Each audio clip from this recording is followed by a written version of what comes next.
Hey, this is Jamey with Stonemaier Games, and today I'm going to talk about my top 10 favorite games that require apps.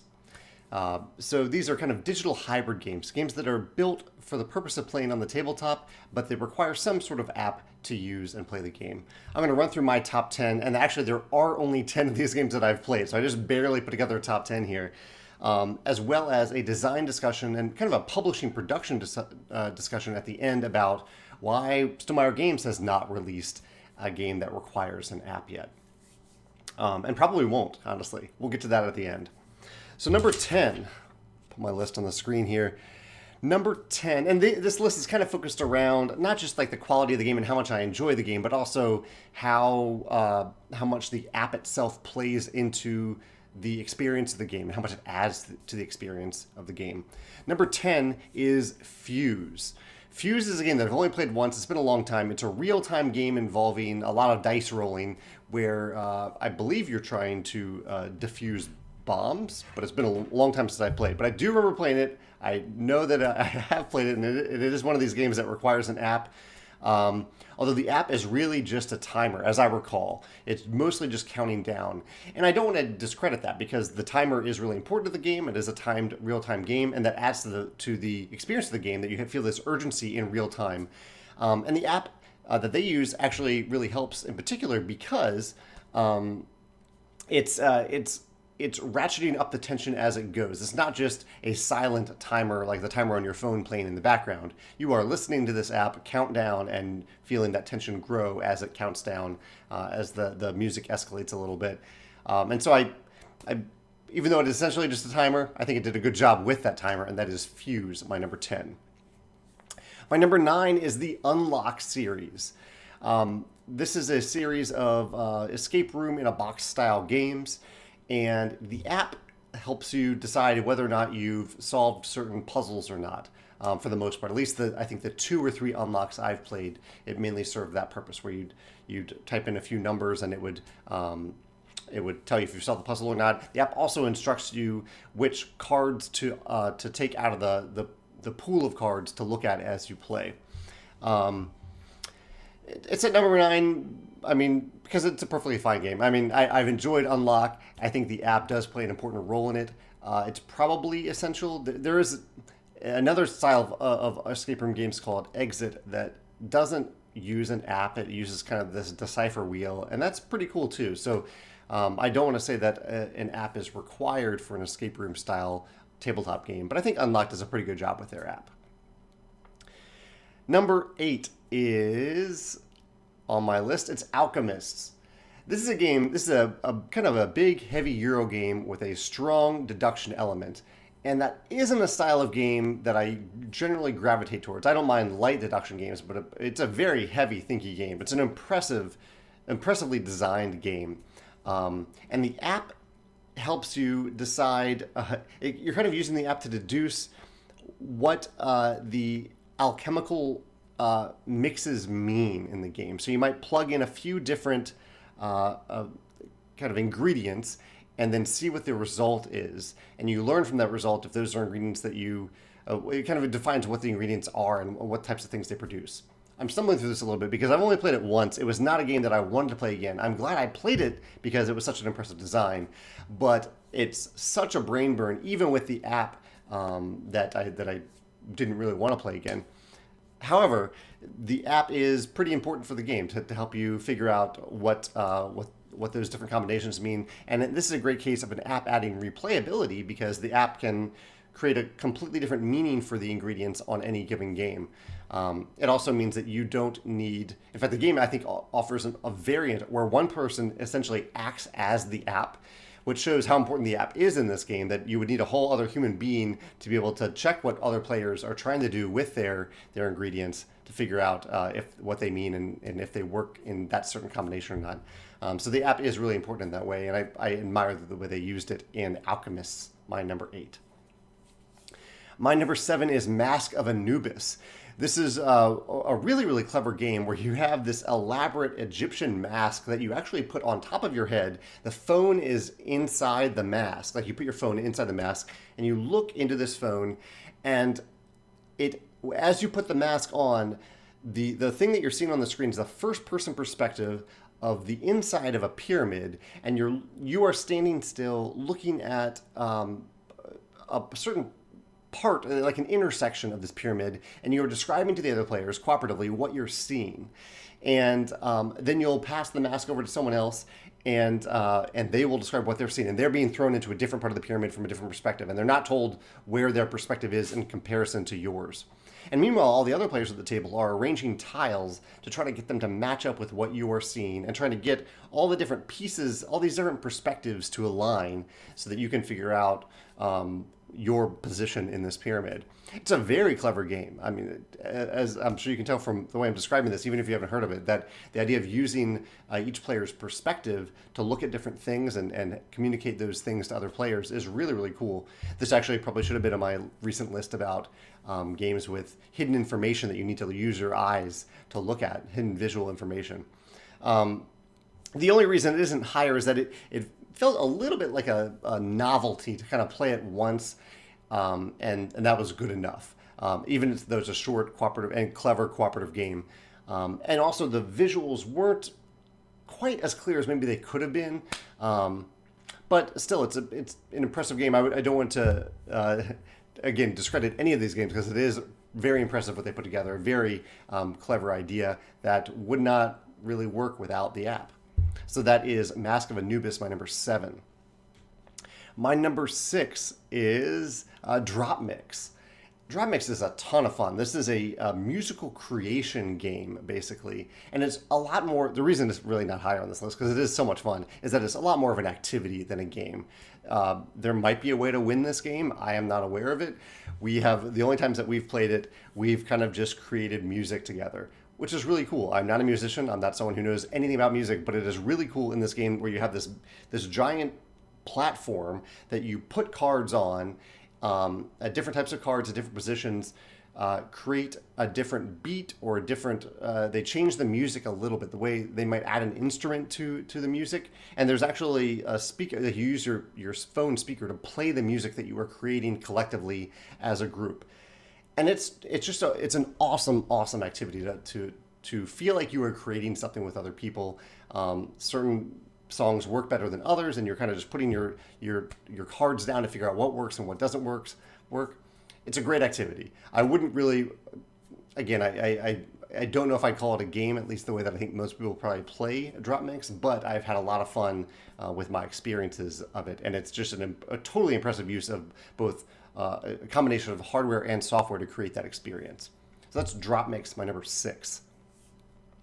My number 5 is Journeys in Middle-earth. This is probably one of my most recent plays of games on this list, and I thought it was a solid game. I love the theme, and the app was really helpful in having to set up, not even just set up each scenario, but as we reach certain points in the scenario, the app will tell us, okay, add these tiles here and here. The app also keeps track of damage that you've done to enemies, because that damage, I believe, carries over from turn to turn. If you have dealt 3 damage to an enemy and they're down to 2 health, the app remembers that for you, so that you don't have to put a bunch of tokens or chits on that enemy figure throughout the game. I thought the app was very solid. It was very good. The music was nice. The voice acting was great. And I think those things add to the experience of the game. The only reason it may not be higher is that there's still a lot, like you still have to use almost extra brain power to connect what the app is telling you and what is happening on the board. Like I mentioned with the damage to the enemies, you kind of have to remember that from turn to turn, which enemy is like, you put these little tokens on the enemies to remind you that this enemy is connected to this bad guy on the app. I don't know. It worked okay, but I think it could have worked a little bit better if you could have selected specific bad guys on the app itself and have them correspond to the position of those same figures on the map. I don't know. I've only played once. I thought it was perfectly fine. It's a good game. And it's my number 5, so it's pretty high up here. That's Journeys in Middle-earth. My number 4 is Mansions of Madness 2nd Edition. This is actually the predecessor to Journeys in Middle-earth, but for some reason I think I've had an even better experience with Mansions of Madness. Again, it's a game where you maybe walk into a room and the app tells you what to populate that room with, and then as you walk into a different room, it might tell you, okay, this door is going here. You put this tile, put this tile. It's instructing you throughout the game as to what you need to put out. The thing that I really like about this app is that it includes some puzzles. So you get to place through some puzzles that would otherwise be fairly arduous to set up and decipher, but the app manages all that for you. I think that this is for people who have played the first edition, they can see that there's a huge difference between the first edition and the second edition in terms of how those puzzles work. The app also keeps track of it creates replayability and variability behind the scenes, I believe, from what I've seen in my experience with it, where it's kind of tweaking things every time you maybe replay a scenario or encounter a person for the second time. They might present you with different information than the first time that you encountered them. I think the app is great at controlling and revealing all that information in Mansions of Madness 2nd edition, and that is my number 4. My number 3 is Werewords, one of the 2 games on this list that I actually own. Werewords, and I'd almost include One Night Ultimate Werewolf in this app, but I've had just a lot of fun playing this game, and I think the app is a huge part of that. This is a werewolf-style game where the app is instructing you it tells you what to do as you're playing. And I hope I'm not mixing this up with One Night. Yeah, it's possible I'm mixing this up with the other one. If I am, let me know in the comments. I think I often confuse this game, and no, I'm pretty sure this game also uses an app. I might be confusing the two. But anyway, I love that instead of having a player who has to remember or read through the different... Oh, no, this does use an app. I'm remembering the right one. Instead of having a player who is required to kind of read out loud, okay, everyone cover your eyes. These people look up. Hold your thumbs up. I'm sure you've played games of The Resistance where someone has memorized that perfectly. But it's really nice to have an app just walk you through it and also keep time on the game. I think this game has like a 10-minute timer. I think that's great. I think that's really, really clever. It just makes the whole experience of the game so much easier because you don't have to burden someone with playing that role of the narrator. The app does it for you. So that's my number 3, Werewords, and probably One Night Ultimate Werewolf. My number 2 favorite game that requires an app is a very recent play, and that is Forgotten Waters. This is a game that I played through the first scenario very, very recently. We just finished the other day. And the app was a huge help for a few different reasons. One, I love the ambiance created by the music and the voice acting. Both are excellently done. 2, the main purpose of the app is simply to tell you the story that you are walking through. Like you might reach a certain position in the game, and the app might say, okay, you just type in a certain number into the app, and it tells you what happens on that place. Or I don't want to give anything away, but it's essentially a storybook built into the app. And as I was playing it, I was wondering, like, why didn't they just include a storybook? Like, it wouldn't have been that hard to say, okay, go to page 228. But I think there are 2 reasons for that. One is the numbers can mean different things in different scenarios, which I think are really clever. So there's a book in the game that might say, okay, at this certain location, you can go to a tavern and you can get in a bar fight. And if you roll 14 to 18, look at page 217 or read 217. And depending on the scenario, you could use that same page in the book for multiple scenarios, because 217 in one scenario might mean something completely different for the 217 in another scenario.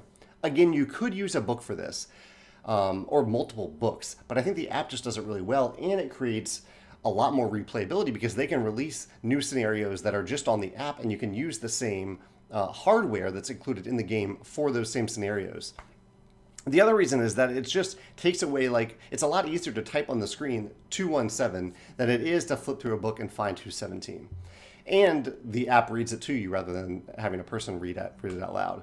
It's a small convenient factor, but I found it to be really nice in our playthrough of it. It was really nice just to tap on the iPad 217 and let the app read it to us.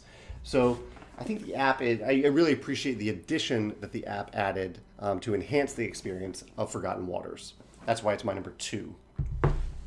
My number 1, though, is very close, but my number 1 is Chronicles of Crime, a game that, again, I forgot to include on my recent list about hidden visuals in games. It definitely should have been on that list because Chronicles of Crime does one of the coolest things I've ever seen in an app, and that is when you enter kind of a crime scene or a room, not always crime scenes, but also rooms, and one person gets to have the phone for that room, and they hold it up to their face, or there's also a device that you can use so that there's more of a 3D nature to what you're looking at, and they actually move around looking at what's in the room, and you feel like you're really in that room because you're not just looking at it from one perspective. You are actually like moving around and looking at the ceiling. There might be stuff on the ceiling, there might be stuff on the floor, there might be stuff behind you, and the app does this in such a cool way. They create that sense of space and presence that I think is very, very difficult to do with it would probably be impossible to do without that app. Time Stories, I think, does it really well, but again, it's just a first-person perspective. You're not having that sense of space that you do in Chronicles of Crime as you look through those crime scenes. The app also does other things that I think are pretty cool. Namely, it keeps kind of time. It remembers how much time has passed in the game, and time plays a big role because one person might be in a certain location at 1 o'clock, but they might no longer be at that location at 2 o'clock, and the app keeps track of that for you. I think that's really important. That's behind the scenes. But the thing that's up front and on the surface in the game is that ability to walk into a room and look around. My one hang-up is that I wish you could do that in more rooms in Chronicles of Crime, but that must be a big budget area of making those games. But I wish that you could walk into any room in the game, or any room that you walk into that you could look around. But that isn't the case. There are some locations where you just can't look around them. But it's still really, really cool, and that's why Chronicles of Crime is my number one game that requires an app. Some games that didn't make this list because I simply hadn't played them, even though I've heard good things about their digital implementations and their app. Their apps are XCOM, Stop Thief, Detective, First Martians, and one that I backed on Kickstarter but hasn't come out yet, but I'm very much looking forward to it, is Time of Legends Destinies, which seems to be kind of a hybrid between Seventh Continent and maybe Journeys in Middle-earth, something like that. Now, I said I wanted to discuss this from a design perspective and a production publishing perspective a little bit, specifically in terms of why Stonemaier Games hasn't released a game that requires an app and why we probably won't. And there are a few different reasons for that. One is, from my experience, digital development takes an unpredictable amount of time. I'll say it that way. I'm not going to say that every developer is late. Some developers are early. But from my experience, most things that we've tried to create digitally, namely the digital versions of our games, take longer than expected. And I would that would be really rough if I designed a game and the entire game is ready, and then we are waiting 2 years, 3 years, 4 years for the app to be ready so that we can release the game. So to create a whole game that depends on an app and then be waiting on the developer to finish that app would be agonizing for me.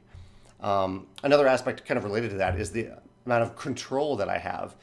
I have a lot of control as a publisher and a designer as to what I'm putting into a game and what I'm outputting, but I'm not a developer. I can't code. I can't do that myself. So it's not something that I can step in at any point and say, I'll just take care of that myself. Whereas with pretty much, many other, not every, but many other aspects of game design and development, I can step in and just take care of it if I really need to. But that isn't the case with an app. So kind of control is a part of it. Longevity is another part of it. And I think this is probably more perception than anything else, because like with Forgotten Waters, you don't have to download anything. You just go on the internet and go to a certain website. I think it's like fwcrossroads.com or something like that. And you can see the app. And so that means that as long as the internet exists, and it probably will for quite some time, you'll be able to get the app. And you can even download a version of it that you can play offline. So they've even made it available to download in case you don't have internet access. But longevity, I think, still is a little bit of a concern that a company would maintain an app for a long time. So if it is ever something that we considered or that we added as an enhancement for one of our games, I would want us to create it in such a way that you could just download it and keep it, and that it doesn't really require updates or anyone to maintain it, which is tough to promise. I think it would be very tough to promise that. The cost is another thing. I think a lot of these digital apps cost quite a bit to make, unless you have an in-house developer that can handle every aspect of it, and then that person is probably going to be pretty expensive too. So the cost is a major factor. Although I will say, I think there is sometimes cost savings in having an app. Like with Time of Legends Destinies, I think they put a lot into their app, but the game itself was not very expensive on Kickstarter. And I suspect at least part of that was because a lot of the hardware that would have been quite expensive to print and produce for the game, they were able to put into the app, and they were able to save money on a kind of a per unit basis in that way, which I think is great. I'm glad I was able to back that game for $49 instead of $99. So I think cost can have both pros and cons. The last thing, a huge reason why we have not pursued this is one of the major motivations for Stonemaier Games as a company, and also me as a gamer and as a designer, is to give people a reason to turn off their screens for a little while and just focus on the people around them and fun tactile components at the table. And so requiring someone to keep that screen on almost just psychologically is something that is a pretty big deterrent for me. I don't want to never say never, right? Like there might come along an opportunity where I say, okay, it's just better for this game is better for having an app. I don't know if I'd ever design a game specifically around the idea that it needs an app, but at some point in the design and development process, I might realize this game would be better if it used an app instead of X, whatever X is. If that ever happens, I'm certainly open to it. But for all these reasons, I think I'd be pretty hesitant to include an app in a game.